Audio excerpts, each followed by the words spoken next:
Canelo Alvarez na bad trip din sa sariling performance. Sinabi ni Canelo, boring fighter si William Miscal, kaya ayaw daw niya lumaban sa mga boksingero na takbuhin ng estilo. Wala daw silang ginawa kundi mag-survive lang hanggang 12 rounds. Ayaw daw ni Canelo ang isang kalaban na ayaw sumuntok. Inaasahan daw kasi ni Canelo na maging outboxer si William Miscal dahil isa itong Cuban boxer. Pero sobra naman ang ginawa ni Miscal.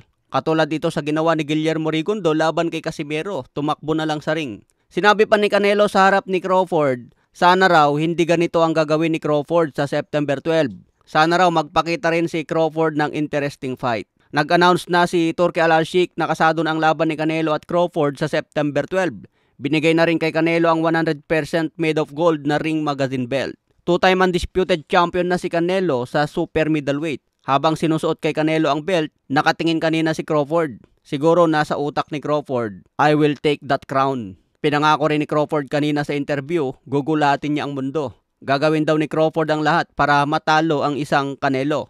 Samantala may reaction din si Crawford sa paparating na laban ni Manny Pacquiao kontra Mario Barrios. Naitanong ito ng reporter mga tol at sinabi ni Crawford, hindi daw niya alam kung kaya pa ni Pacman lumaban sa edad na 46. Hindi daw niya minamaliit ang kakayahan ng isang great legend katulad ni Pacman. Baka raw magulat ang lahat kung manalo pa si Pacman sa edad na 46. Sigurado magbabago na naman daw ang sasabihin ng fans.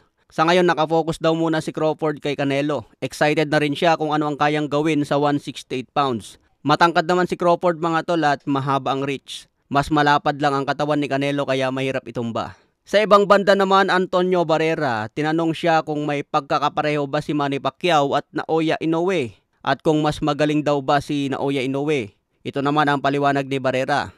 May konting pagkakapareho ang style ni Pacquiao at Inoue. Tulad sa mabilisang pag-atake ng kalaban, mabilis mag-close ng gap. Pero yung pamamaraan, magkaiba sila dahil si Pacman tumatalon bigla papalapit sa kalaban. Sinabi din ni Barrera na hindi masabing mas better si Inoue dahil magkaiba sila ng panahon. Pero para kay Antonio Barrera, mas nakakapagod daw kalaban si Manny Pacquiao dahil maraming suntok galing sa iba't ibang direksyon. Bumabato sa katawan tapos biglang babanat sa ulo. Parehas daw great fighter ito sa magkaibang panahon. Magkaiba ng estilo na parehas magaling.